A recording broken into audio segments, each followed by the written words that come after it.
Constantinopla. O imperador Constantino mandou construir Constantinopla em 330, no local onde antes existia a colônia grega de Bizâncio. Não, para tudo. Começa do início.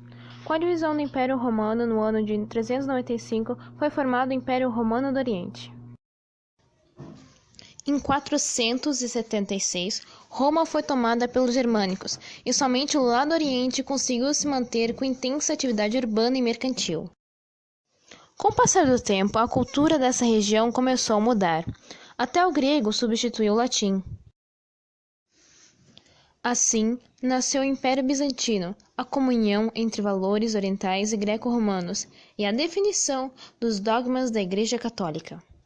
Como o cristianismo virou a religião oficial do Império Romano, as igrejas se tornaram maiores e como decorá-las dividiu muitas opiniões.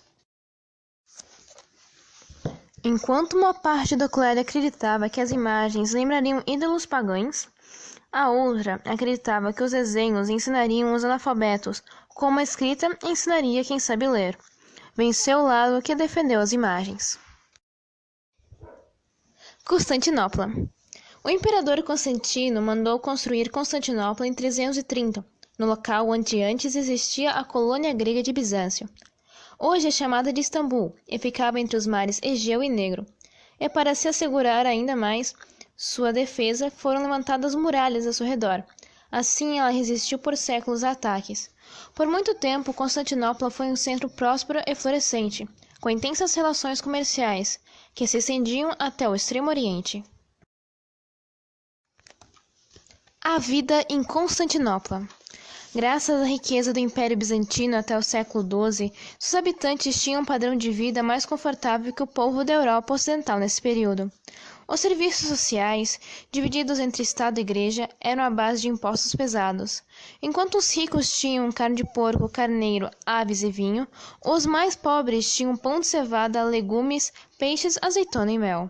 A política do pão e circo foi mantida até a perda do Egito, que encerrou a distribuição gratuita de pães. As exibições de gladiadores foram trocadas por corridas a pé e a cavalo no hipódromo, e as pessoas também se divertiam com desfiles de elefantes, tigres, girafas e ursas. Justiniano e suas conquistas. No governo de Justiniano Grande, 527-565, o Império Bizantino atingiu o esplendor. A tentativa de restabelecer a unidade do antigo Império Romano está entre suas realizações de maior destaque. Justiniano empreendeu a reconquista das terras do Ocidente, que haviam sido perdidas para os povos germânicos. Com grandes esforços, retomou a Península Itálica, o norte da África e o sul da Península Ibérica. Mas os territórios reconquistados logo sofriam ocupação de outros povos, não permanecendo muito tempo sob o domínio bizantino. Em seu governo, Justiniano ordenou que se organizasse um trabalho de compilação do direito romano, do qual resultou o Corpo de Direito Civil, composto de 4 partes. Primeira, o Código Justiniano, reunião de todas as leis romanas desde Adriano até 1534. As Institutas, princípios fundamentais do direito romano. Digesto ou Pandectas, síntese de jurisprudência romana, cujo conteúdo apresenta os pareceres dos grandes juristas a respeito das Institutas. As novelas, reunindo a nova legislação. A revolta.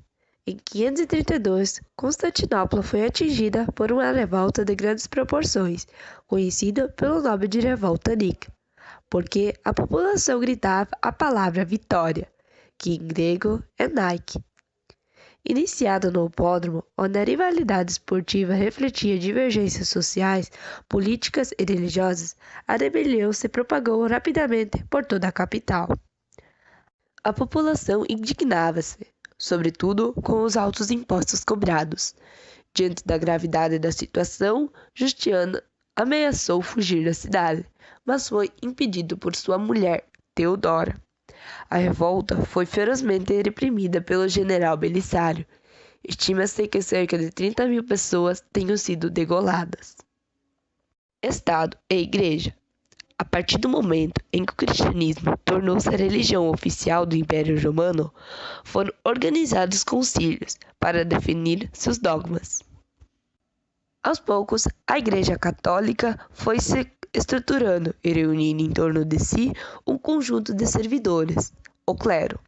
Nos primeiros tempos, chamavam-se patriarcas, os integrantes do clero que eram responsáveis pela Igreja nas regiões em que se subdividiam as terras do Império Romano: Alexandria, Jerusalém, Antioquia, Constantinopla e Roma.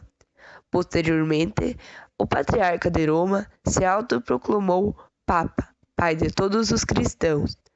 A supremacia do Papa sobre todos os patriarcas ocidentais foi decretada pelo imperador romano em 455, mas somente no século V, com o Papa Gregório, ela conseguiu se impor definitivamente. A Igreja se divide. Pois é, sabemos que o Império Bizantino foi palco de importantes questões religiosas.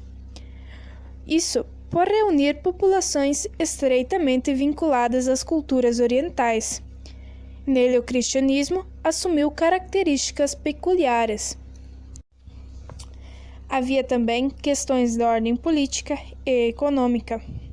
A fabricação e a venda de imagens ficavam predominantemente nas mãos dos monges, que lucravam muito com esse tipo de comércio.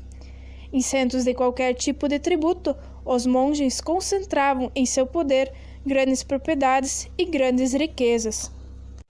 Você sabia? A interferência do Papa em defesa da produção de ícones, associada a inúmeras outras divergências, acabou provocando, mais tarde, em 1054, o chamado Cisma do Oriente, que dividiu a Igreja Católica em duas: Igreja Católica Apostólica Romana e Igreja Católica Ortodoxa Grega, divisão que se mantém até hoje. A crise no Império. O Império Bizantino começou a entrar em declínio na fase final do governo de Justiniano. Entre os séculos IX e XI, ocorreu um breve período de prosperidade, conhecido como Renascença Bizantina. Em seguida, porém, as disputas religiosas e as constantes ameaças de invasão fizeram com que as crises se instalassem de maneira irreversível. Acelerou-se o empobrecimento das cidades, a produção e o comércio se enfraqueceram e o Império perdeu pouco a pouco alguns de seus mercados de regiões distantes. Finalmente, em 1453, Constantinopla foi tomada e o Império Bizantino entrou em colapso. Esse fato é geralmente adotado como um marco que assinala o fim da Idade Média. A cultura bizantina teve grande influência sobre os povos da Europa Oriental, como os russos, armênios, búlgaros e sérvios. Eles assimilaram vários costumes do cristianismo por meio do contato com religiosos que foram enviados pela Igreja Católica Ortodoxa Grega em missões de evangelização.